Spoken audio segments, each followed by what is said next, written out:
नमस्कार दोस्तों, स्वागत है आपका अपने यूट्यूब चैनल एटी की पाठशाला में। आप सभी को राधे राधे, जय श्री राम। हम लोग को DSSB TGT मैथ्स की क्लासेस चल रही हैं, जिसमें आज हम लोग को निलपोटेंट मैट्रिक्स के कॉन्सेप्ट देखने हैं। अब हमें क्या करना है, हमें डिफरेंट टाइप्स ऑफ मैट्रिक्स को देखना है। ठीक है, तो आइए देर न करते हुए स्टार्ट करते हैं। Nilpotent matrix. निलपोटेंट मैट्रिक्स क्या है? कोई भी ऐसे मैट्रिक्स हो, जैसे कि यहाँ पे क्या है आपका a की पावर k इक्वल टू 0, मतलब कोई भी स्क्वायर मैट्रिक्स हो। यहाँ पे k की वैल्यू आप 1 2 3 4 कुछ भी ले लीजिए, तो कोई भी स्क्वायर मैट्रिक्स हो जिसके इक्वल टू में क्या हो जाए 0। जैसे इसका क्वेश्चन क्या हो जाएगा, लैम्डा की पावर k कर लीजिए या x की पावर क्या हो जाएगा, k हो जाएगा। तो आइजन वैल्यूज क्या हो जाएंगी, लैम्डा की पावर k, और यहाँ से लैम्डा की वैल्यू क्या आ जाएगी 0, क्योंकि a की पावर क्या है 0। इसका एग्जांपल क्या है, कोई नल मैट्रिक्स। नल मैट्रिक्स यानी जीरो मैट्रिक्स किसका एग्जांपल हो जाएगी, आपकी निलपोटेंट मैट्रिक्स थी। कह रहा है upper triangular matrix with diagonal elements 0। Upper triangular matrix मतलब डायगोनल नीचे वाले एलिमेंट्स क्या होंगे 0, और इसमें क्या रहा है डायगोनल एलिमेंट्स 0। जैसे ये आपकी एग्जांपल दे रखी है, इसमें क्या है अपर ट्रायंगुलर मैट्रिक्स से डायगोनल नीचे क्या है 0, और डायगोनल एलिमेंट्स क्या दे रखा है 0, डायगोनल एलिमेंट्स 0। अगर इसका हम स्क्वायर करेंगे तो कितना हो जाएगा, इसका स्क्वायर करेंगे यानी इस ए का ही मल्टीप्लाई इसी से करेंगे, यानी मैट्रिक्स आपको 0 1 0 0 का मल्टीप्लाई 0 1 0 0 से करेंगे तो सारी चीज क्या हो जाएगी 0 हो जाएगी, यानी आपको ए स्क्वायर की वैल्यू क्या मिल जाएगी 0 मिल जाएगी। यानी कि क्या है आपकी एक निलपोटेंट मैट्रिक्स है, क्योंकि हमें ए की पावर क्या मिल रहा है 0। यहाँ से अगर हम देखें तो हमें ए स्क्वायर क्या मिल रहा है 0, यानी क्या हो गया ये आपकी निलपोटेंट मैट्रिक्स है। इसके आगे देखते हैं, कह रहा है कि रैंक 1 मैट्रिक्स विद ट्रेस 0, यानी कोई ऐसे मैट्रिक्स जिसका ट्रेस 0 होगा, जिसका ट्रेस 0 होगा और रैंक उसकी 1 होगी, वो क्या हो जाएगी आपकी निलपोटेंट मैट्रिक्स हो जाएगी। जैसे आपको ये एक मैट्रिक्स दे रखी है, इसका ट्रेस कितना है, डायगोनल एलिमेंट्स को 0 तब ऐड करेंगे तो 1 और -1 कितना हो जाएगा 0, यानी ट्रेस आपको 0 दे रखा है। और अगर इसमें से हम इसको घटा देंगे या इन दोनों को ऐड कर देंगे तो ये एलिमेंट्स तो 0 हो जाएंगे और ये वाले एलिमेंट्स आपके बच जाएंगे, यानी इसकी रैंक कितनी आ जाएगी 1, और इसके जो ट्रेस है वो 0 हो जाएगा। तो एक कौन सी मैट्रिक्स है आपकी, ये आपकी है निलपोटेंट मैट्रिक्स। आइए इसी को रिजल्ट देख लेते हैं। ये क्या होगी, ऑलवेज सिमिलर होगी। ऑलवेज सिमिलर मतलब कि इसकी जो डिटरमिनेंट्स होगी वो क्या हो जाएगा 0 हो जाएगा। जैसे इसका इससे मल्टीप्लाई करके इससे मल्टीप्लाई करके जब इसका एलिमेंट्स निकाल लेंगे तो क्या हो जाएगी, इसकी जो डिटरमिनेंट्स आएगी वो क्या हो जाएगी 0। ट्रेस 0 होगा, ट्रेस हम देख ही रहे हैं कि 1 -1 से आप माइनस हो जा रहा है, तो ट्रेस कितना हो जा रहा है 0 हो जा रहा है। Nilpotent matrix is always non diagonalisable except zero matrix.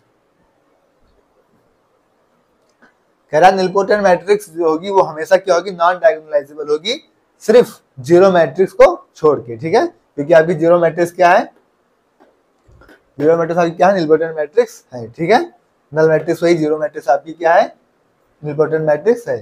तो इसको अच्छे से नोट कर लीजिए, इंपॉर्टेंट कॉन्सेप्ट है, आपके एक नंबर में आ सकता है। ठीक है, एमसीक्यू में। ठीक है, नोट कर लीजिए, डेफिनेशन भी आ सकती है और ऐसे देख मैट्रिक्स देख के पूछ सकता है। ठीक है, और रिजल्ट खास तौर पे जो है इंपॉर्टेंट है, नोट करिए।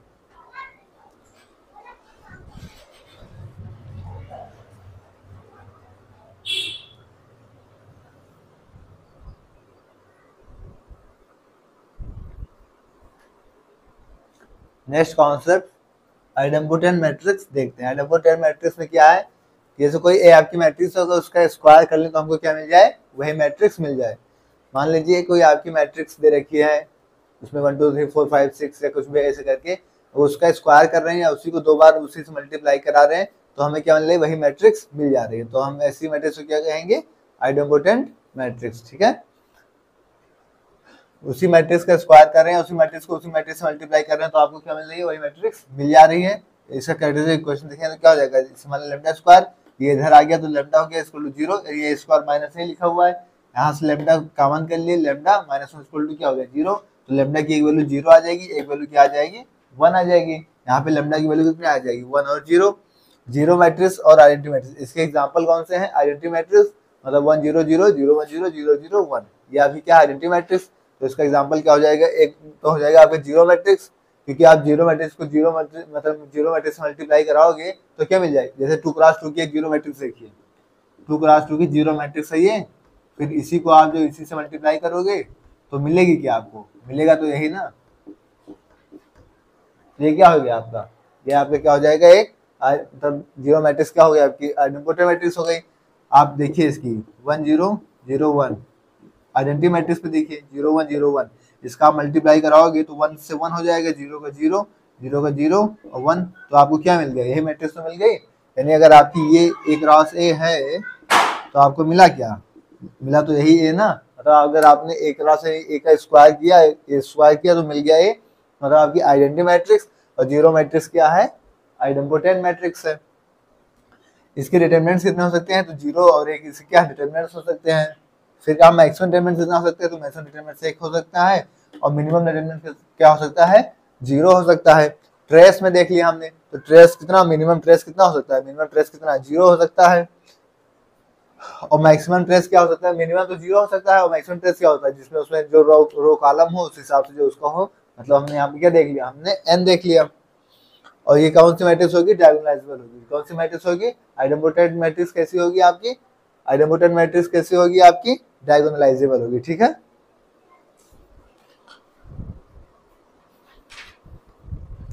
तो इस चीज को हमने देखा।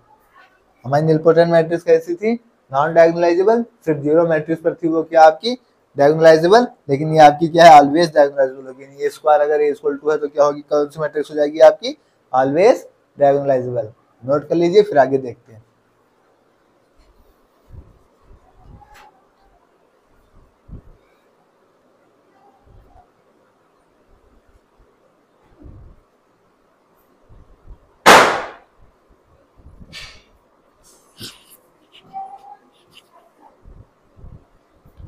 नेक्स्ट मैट्रिक्स है आपकी इनवोल्यूटरी मैट्रिक्स। ठीक है, इसमें क्या होता है कि आपको मान लीजिए ए कोई मैट्रिक्स दे रखी है, अगर आप उसका स्क्वायर कर दे रहे हैं या उसका ए क्रॉस ए कर दे रहे हैं, तो आपको क्या मिल जा रही है, कोई आइडेंटिटी मैट्रिक्स मिल जा रही है। ठीक है, यानी ए कोई आपकी मैट्रिक्स है, उसका स्क्वायर करें तो आपको आइडेंटिटी मैट्रिक्स मिल जा रही है। दूसरा कैरेक्टरिस्टिक क्वेश्चन क्या हो जाएगा, एक्स स्क्वायर इक्वल टू 1, तो इसकी आइजन वैल्यूज यहाँ से क्या आ जाएंगी, 1 और -1, इसका अंडर रूट हो जाएगा इधर, उसके बाद क्या आ जाएगी +-1, यानी +1 और -1। इसका एग्जांपल क्या है, सीधी सी बात है, आइडेंटिटी मैट्रिक्स होगी, मतलब कोई भी मैट्रिक्स होगी, अगर उसका जो है आप मतलब स्क्वायर कर देंगे तो आपको आइडेंटिटी मिले, तो आइडेंटिटी मैट्रिक्स हो जाएगी। मतलब आइडेंटिटी मैट्रिक्स हो जाएगी आपकी प्लस वाली भी और माइनस वाली भी, क्योंकि स्क्वायर करने पे क्या हो जाएगी, प्लस हो जाएगी, तो आइडेंटिटी मैट्रिक्स हो जाएगी। ये कैसा होगा, नॉन सिंगुलर होगा, ऑलवेज नॉन सिंगुलर। इसका डिटरमिनेंट आप सॉल्व करेंगे तो क्या होगा, जीरो नहीं होगा। ठीक है, तो क्या हो जाएगी, ऑलवेज नॉन सिंगुलर। डिटरमिनेंट इसका मैक्सिमम कितना हो सकता है, 1, और मिनिमम कितना हो सकता है, -1, जीरो आपका नहीं होगा, इसीलिए कैसी है, नॉन सिंगुलर। ट्रेस इसका क्या हो जाएगा, ट्रेस यहाँ पे मैक्सिमम n हो जाएगा और मिनिमम क्या हो जाएगा, -1, जो उसकी नंबर ऑफ कॉलम्स जैसे होंगे वैसे देख लेंगे। फिर क्या है इसकी, ऑलवेज ये कैसी होगी आपकी, डायगोनलाइजेबल होगी। ठीक है, उसके पहले वाली कौन सी थी, आइडेम्पोटेंट मैट्रिक्स, उसमें क्या था आपका, वो भी आपकी कैसी थी, डायगोनलाइजेबल। उसके पहले क्या थी आपका, निलपोटेंट मैट्रिक्स, वो आपकी कैसी थी, नॉन डायगोनलाइजेबल, लेकिन जीरो मैट्रिक्स पे कैसी थी, डायगोनलाइजेबल। ठीक है, और इसकी पिछली वाली क्लास में हमने डायगोनलाइजेबल वाला कॉन्सेप्ट अच्छे से देखा है, तो जो डायरेक्ट जंप करके आए हो उसकी पिछली वाली क्लास और सारी जो बाकी क्लास है पीछे की प्ले लिस्ट में बन चुकी है, उन सभी क्लासेस को अच्छे से देखिए, जिससे आपका कॉन्सेप्ट क्लियर रहे। ठीक है, इसे नोट कर लीजिए।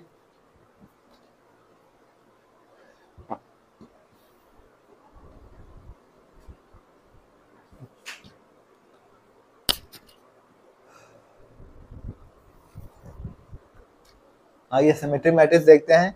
आपकी ए कोई मैट्रिक्स है, उसका ट्रांसपोज ले रहे हैं हम, तो कैसी मैट्रिक्स बन जा रही है आपकी, हमें वही मैट्रिक्स मिल जा रही है। तब ए कोई मैट्रिक्स दे रखी है, उसका ट्रांसपोज ले रहे हैं हम, तो हमें कैसी मैट्रिक्स मिल जा रही है, ठीक वैसी मैट्रिक्स मिल जा रही है। मतलब आपकी ए आई जे जो है वो किसके बराबर हो जा रहा है, ए जे आई के, तो ये कैसी हो जाएगी आपकी सिमेट्रिक मैट्रिक्स हो जाएगी फॉर ईच आई एंड जी के लिए। ठीक है, आई एंड जे यहाँ पे क्या है, जैसे हम कोई मैट्रिक्स लिखते हैं तो यहाँ पे जैसे होता है ना A11 A12 इस तरीके से, तो ठीक है इस चीज हो जाएगी A21 A22, तो ये क्या है, ये आपका आई और जे है, ये क्या आई जे, ये क्या आई जे, ये क्या है आई जे। ठीक है, तो वही चीज आपको बता रहा है कि for each I and J eigen values इसकी कैसी होंगी, आइजन वैल्यूज आपकी रियल्स होंगी, और यह कैसी होगी, ऑलवेज डायगोनलाइजेबल होगी ओवर कॉम्प्लेक्स एंड रियल्स। ठीक है, always diagonalizable over complex and reals. ठीक है, तो ये आपकी क्या थी, इनवोल्यूटरी मैट्रिक्स थी, इसे नोट कर लीजिए। सिमेट्रिक मैट्रिक्स है, इसे नोट कर लीजिए। उसके बाद हम नेक्स्ट जो है इसकी सिमेट्रिक मैट्रिक्स पर चलते हैं। ठीक है, नोट करिए।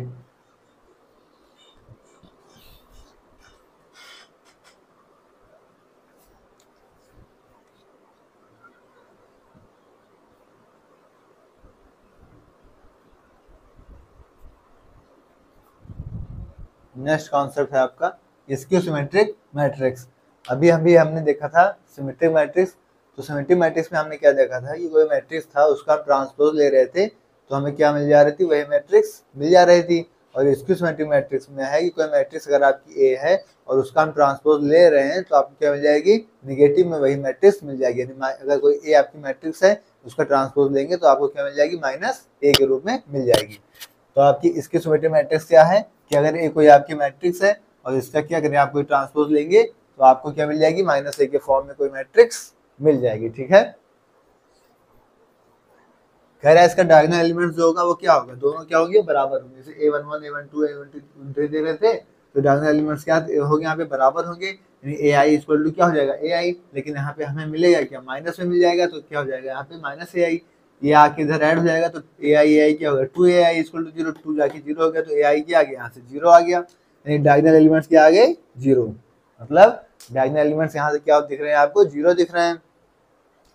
कह रहा है diagonal elements of skew symmetric matrix is always 0। Diagonal elements जो हैं वो स्क्यू सिमेट्रिक मैट्रिक्स में हमेशा क्या होते हैं, 0 होते हैं। ठीक है, कह रहा है eigen values are 0। Eigen value जो होंगे तो 0 होंगी, या तो प्योरली कैसी होंगी, इमेजिनरी होंगी, x + iy जैसे फॉर्म में ना, इमेजिनरी। तो क्या कह रहा है कि eigen values are 0 are purely imaginary होगी। तीसरा कॉन्सेप्ट है आपका डायगोनलाइजेबल का। Diagonalizable with real entries, real के साथ क्या होगी, डायगोनलाइजेबल होगी। ओवर कॉम्प्लेक्स जो है रियल के साथ क्या होगी, डायगोनलाइजेबल होगी। बट मे नॉट फील्ड के साथ जो है आपकी ये, और मतलब यहाँ पे क्या दिखा रहा है फील्ड को, मतलब रियल एंट्रीज जो है वो कॉम्प्लेक्स के साथ और डायगोनलाइजेबल होगी, लेकिन फील्ड के साथ डायगोनलाइजेबल नहीं होगी। ठीक है, यहाँ पे प्रत्येक जो है आई ए आई जे ए जे आई और एच आई एंड जे इसके लिए। ठीक है, तो ये आती है आपकी स्क्यू सिमेट्रिक मैट्रिक्स। हमने nilpotent matrix, idempotent matrix, invertible matrix, symmetric matrix, skew symmetric matrix, ये 5 मैट्रिक्स हमने इनके टाइप्स को देखा है। तो इन सभी को आप अच्छे से देखिए। इसके आगे जो हम ऑर्थोगोनल मैट्रिक्स को देखते हैं। ठीक है, इसे नोट कर लीजिए, उसके आगे देखते हैं।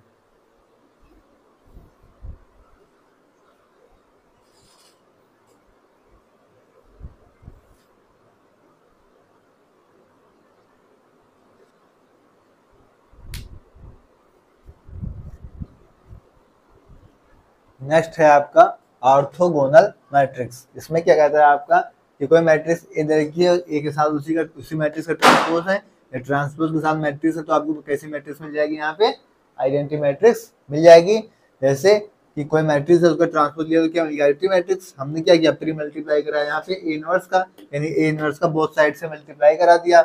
हमने देखा ए इनवर्स और ए क्या किया, आइडेंटिटी बना दिया। ए के पावर मतलब ए ट्रांसपोज आपका है, इधर क्या था ए इनवर्स, और आई यहाँ से हम क्या देख रहे हैं कि आइडेंटिटी कैंसिल आउट हो जा रहा है, तो क्या भी मिल जा रहा है हमको, ए का ट्रांसपोज इक्वल टू क्या मिल जा रहा है, ए इनवर्स। ठीक है, ये चीज हमको वहां से फाइंड हो जा रही है, प्री मल्टीप्लाई करा गया, हमने इस चीज को प्रूव कर लिया। कह रहा है eigen values of real orthogonal matrix are of unit modulus. क्या होगा कि जो मतलब आइजन वैल्यू होगी रियल ऑर्थोगोनल मैट्रिक्स की, वो क्या होगी, यूनिट मॉडुलस में होगी। जैसे 1 का मॉड लेंगे तो 1 आएगा, -1 का मॉड लेंगे तो तब भी 1 आएगा, 1/2 आई कर देंगे तो कितना हो जाएगा आपका, तब भी 1/2 प्लस यहाँ पे 2/2 इक्वल टू 1 हो गया, तो यहाँ से कितनी आ गई आपकी वैल्यू, इसकी वैल्यू भी 1 आ जाएगी। कह रहा है diagonalisable with real over complex may not जो है आपका रियल है। ठीक है, कह रहा है मतलब diagonalisable with real over complex के साथ हो, लेकिन फील्ड के साथ इसका जो है डायगोनलाइजेबल नहीं है। ठीक है, तो नोट कर लीजिए। इसके बाद हर्मिटियन और स्क्यू हर्मिटियन मैट्रिक्स को देखते हैं, नोट करिए।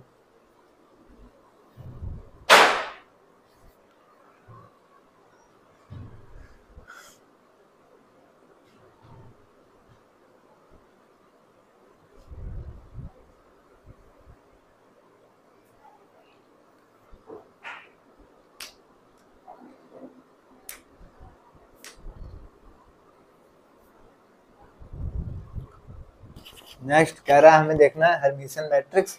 हर्मिटियन मैट्रिक्स क्या होती है कि ए के पावर थीटा इक्वल टू क्या हो जाएगा आपका ए, मतलब किसी भी मैट्रिक्स देखिए उस पर थीटा करेंगे तो क्या मिल जाएगी आपकी, वही मैट्रिक्स मिल जाएगी। अब यहाँ पे थीटा का क्या मतलब है, थीटा का मतलब है कि किसी मैट्रिक्स का ट्रांसपोज लेके उस पर क्या कर लें, कॉन्जुगेट ले लें, या उसका कॉन्जुगेट लेके उसको क्या कर लें, ट्रांसपोज कर दें। हम देखते हैं कि कॉन्जुगेट का मतलब क्या होता है। जैसे ए प्लस बी दे रखा है, ए प्लस आई बी दे रखा है, तो इसका कॉन्जुगेट के अंदर क्या हो जाएगा, ए माइनस आई बी। ठीक है, यह होता है आपका कॉन्जुगेट का मतलब। जैसे एग्जाम्पल के रूप में आपको ये कोई मैट्रिक्स दे रखी है 1 प्लस आई 1 4 2 माइनस आई, इसका जैसे हमने इनवर्स के ट्रांसपोज किया तो क्या हो जाएगा, इसका 1 प्लस आई, ये चीज इधर, ये चीज इधर आ गया, ये चीज इधर चला गया, 1 प्लस आई जो है रो कॉलम हो गया, कॉलम क्या हो गया, रो हो गया, और 1 क्या हो गया 2 माइनस आई। ठीक है, अब इसका हम क्या करेंगे, कॉन्जुगेट लेंगे, क्योंकि हमें क्या निकालना है, हमें थीटा निकालना है, तो इसका ट्रांसपोज करके क्या किया, कॉन्जुगेट कर रहे हैं। देन 1 प्लस आई का 1 माइनस आई हो गया, ये 4, ये 1 और 2 माइनस आई क्या हो गया 2 प्लस आई। अब ये चीज हमको जो है हमारी मैट्रिक्स के फॉर्म में तो नहीं है, यानी ये नॉट इक्वल टू ए है। मतलब ये जो एग्जांपल है हमारा, ये क्या है आपका, ये हर्मिटियन मैट्रिक्स नहीं है। ठीक है,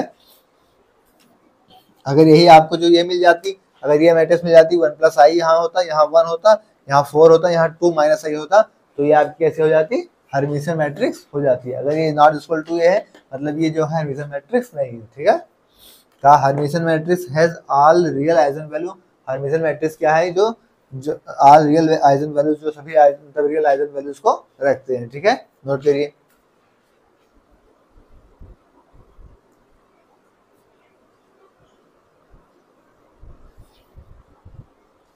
इसके बाद देख लेते हैं इसकी हर्मिटियन मैट्रिक्स क्या होता है।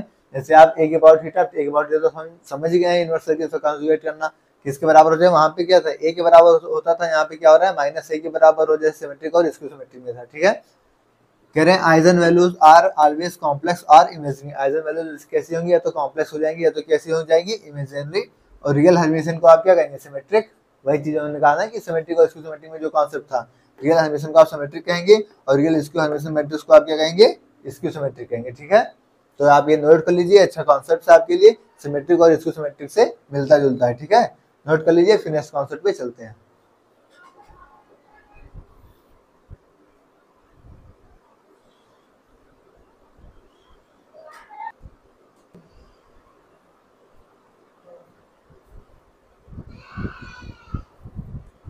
आइए देखते हैं, दो मैट्रिक्स और बची थी, इसके बाद जो है आपकी टाइप्स ऑफ मैट्रिक्स हो जाएंगी, खत्म हो जाएंगी। एक नॉर्मल मैट्रिक्स बची है, एक यूनिटरी मैट्रिक्स बची हुई है। नॉर्मल मैट्रिक्स क्या है आपका, ये आपकी कोई मैट्रिक्स है, उसके साथ अगर ए का थीटा लिया जा रहा है तो क्या हो जाएगी, यहाँ पे ए थीटा इक्वल टू क्या हो जाएगा, ए हो जाएगा, और ये हमेशा कैसी होगी, डायगोनलाइजेबल होगी। नॉर्मल मैट्रिक्स आपकी कैसी होगी, डायगोनलाइजेबल होगी। जैसे ए को मैट्रिक्स दे रखी है, उसके साथ उसका थीटा लिया जा रहा है ए थीटा, तो वही चीज आपकी क्या होगी, ए थीटा इंटू ए हो जाएगी, मतलब वही दोनों चीज क्या होंगी, आपस में बराबर हो जाएंगी। यूनिटरी मैट्रिक्स क्या है, जैसे ठीक इसी तरीके से ए के साथ इसका थीटा लिया जा रहा है, ए थीटा इक्वल टू क्या है, ए थीटा इक्वल टू ए, ये आपकी क्या बन जा रही है यहाँ पे, ये आइडेंटिटी मैट्रिक्स के बराबर हो जा रही है। ठीक है, जैसे ए थीटा यहाँ पे क्या है आपका, ए इनवर्स के बराबर है। ठीक है, फिर कहा रियल यूनिटी क्या हो जाएगी आपकी, ऑर्थोगोनल के बराबर होती है। रियल यूनिटी कैसी होती है, ऑर्थोगोनल के बराबर होती है। ठीक है, नोट कर लीजिए। इसके बाद हम वेक्टर स्पेस को स्टार्ट करेंगे। टाइप्स ऑफ मैट्रिक्स क्या हो गई यहाँ पर कंप्लीट हो गई है। ठीक है, नोट करिए।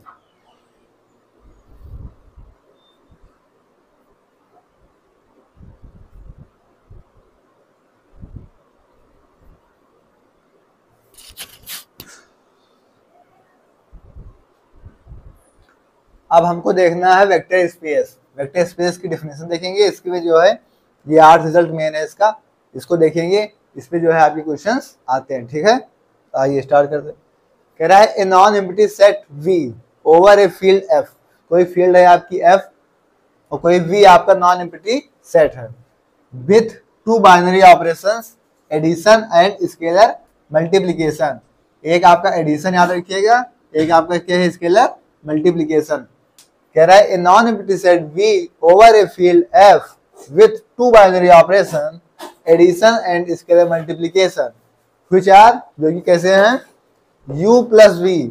आप इनका एडिशन करेंगे, u प्लस v कहां से आएगा, ये v से वेक्टर स्पेस से आ रहा है, फिर सेट पर नॉन एम्प्टी सेट v से आ रहा है u प्लस v। यहाँ u v कहां से आ रहे हैं, v से आ रहे हैं।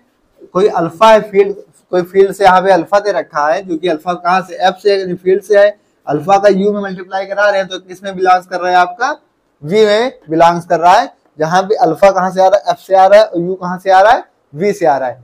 आपको सिर्फ यही दो कंडीशन जो मैनुअली है u प्लस बी का, और अल्फा इंटू यू का मतलब कि दो चीजों मतलब दो को ऐड करके और उसका मल्टीप्लाई करा के, यानी एडिशन और स्क्वायर मल्टीप्लिकेशन से ही आपका वेक्टर स्पेस चेक हो जाएगा। ठीक है, आइए जिसमें पहली कंडीशन है आपका u v plus W equal to क्या, u plus v plus W, यानी एसोसिएटिव प्रॉपर्टी जो है आपकी होल्ड होनी चाहिए। ठीक है, पहली प्रॉपर्टी आपकी कौन सी है, ये एसोसिएटिव की प्रॉपर्टी है कि u v plus W equal to क्या हो जाएगा, u प्लस v हो जा रहा है और उसके साथ w हो जा रहा है, जहां u v w कहां से आ रहे हैं, v से आ रहे हैं। v क्या है आपका, एक नॉन एम्प्टी सेट दे रखा है। ठीक है, यानी ये एसोसिएटिव की प्रॉपर्टी को होल्ड कर रहा है। दूसरी प्रॉपर्टी में आइए कि u प्लस v क्या हो जा रहा है, यहाँ पे v प्लस u, यहाँ पे u v कहां से आ रहे हैं, नॉन एम्प्टी सेट v से आ रहे हैं, u प्लस v क्या हो जा रहा है, v प्लस u, यानी यहाँ पे क्या हो जा रहा है, कम्यूटेटिव प्रॉपर्टी को होल्ड किया जा रहा है। हम यहाँ पे देख रहे हैं कि there exist e belongs v से, e कहां से आ रहा है, कहीं v से आ रहा है, सच डेट u प्लस e कर रहे हैं या e प्लस u कर रहे हैं, तो क्या आज मिल रहा है हमको, u आ रहा है, मतलब u में हम कुछ ऐसा जोड़ रहे हैं कि हमको वही मिल जा रहा है। ठीक है, u plus E equal to क्या, e प्लस u क्या हमें मिल जा रहा है, हमें u ही मिल जा रहा है। और u कहां से आ रहा है, आपका नॉन एम्प्टी सेट v से आ रहा है, मतलब e आपका जो है आइडेंटिटी जो है एग्जिस्ट कर रहा है। ठीक है, नेक्स्ट प्रॉपर्टी यहाँ पे क्या दे रखी है, कह रहा है माइनस यू बिलोंग्स दे रखा है v सच डेट u का u के साथ माइनस ले रहे हैं, तो कहां मिला हमको, माइनस u के साथ v मिल रहा है, यहाँ पे e मिल रहा है, मतलब जो है इसका इनवर्स जो है, इनवर्स आइडेंटिटी का क्या कर रहा है, एग्जिस्ट कर रहा है। ठीक है, ये वाली कौन सी प्रॉपर्टी हो गई आपकी, इनवर्स आइडेंटिटी की प्रॉपर्टी हो गई। मेन आपकी तो यही 4-5 प्रॉपर्टीज है। ठीक है, इसके आगे भी जो दे रखी है, ये अल्फा जो है आपका,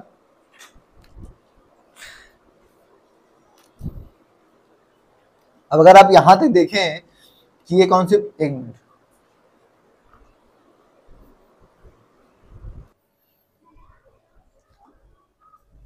देन आपकी क्या है ये, यहाँ पे क्या हो गई आपकी, कम्यूटेटिव भी हो गई आपकी, आइडेंटिटी एग्जिस्ट हो गई, इनवर्स आइडेंटिटी एग्जिस्ट हो गई, एसोसिएटिव हो गई, कम्यूटेटिव हो गई, इनवर्स मतलब आइडेंटिटी एग्जिस्ट हो गई, इनवर्स आइडेंटिटी एग्जिस्ट हो गई। मतलब ये आपका जो है यहाँ तक की प्रॉपर्टी में अगर आप ग्रुप थ्योरी का थोड़ा सा भी कॉन्सेप्ट जानते हैं तो आपको पता चलेगा कि यहाँ तक क्या है आपका वेलियन प्रॉपर्टीज को होल्ड कर रहा है। ठीक है, वेलियन ग्रुप का। फिर आपको अल्फा यू प्लस भी दे रखा है, यानी alpha U plus alpha B हो जाएगा, जहाँ पे आपका यू बी कहाँ से है, यू आपका वी से है, अल्फा अल्फा कहाँ से है, आपका फील्ड एफ से है। अल्फा प्लस बीटा करके यू से मल्टीप्लाई करा रहे हैं तो आपका अल्फा यू और प्लस में क्या बीटा यू हो जा रहा है।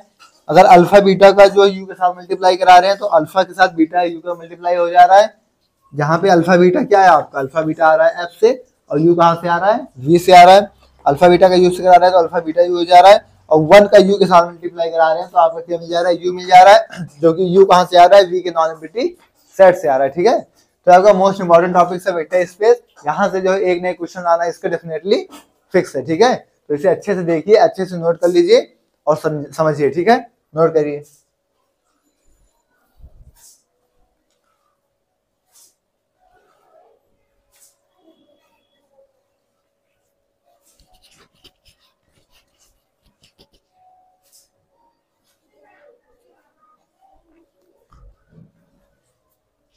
तो दोस्तों आज की क्लास को हम लोग यहीं तक रखेंगे, इसके आगे जो हम नेक्स्ट क्लास में आगे की बात को डिस्कस करेंगे। ठीक है, आपको क्लास कैसी लगी कमेंट बॉक्स में जरूर बताइएगा, और अच्छी लगी हो तो अपने यार दोस्त के साथ शेयर जरूर कीजिएगा। ओके, थैंक्स, जय श्री राम।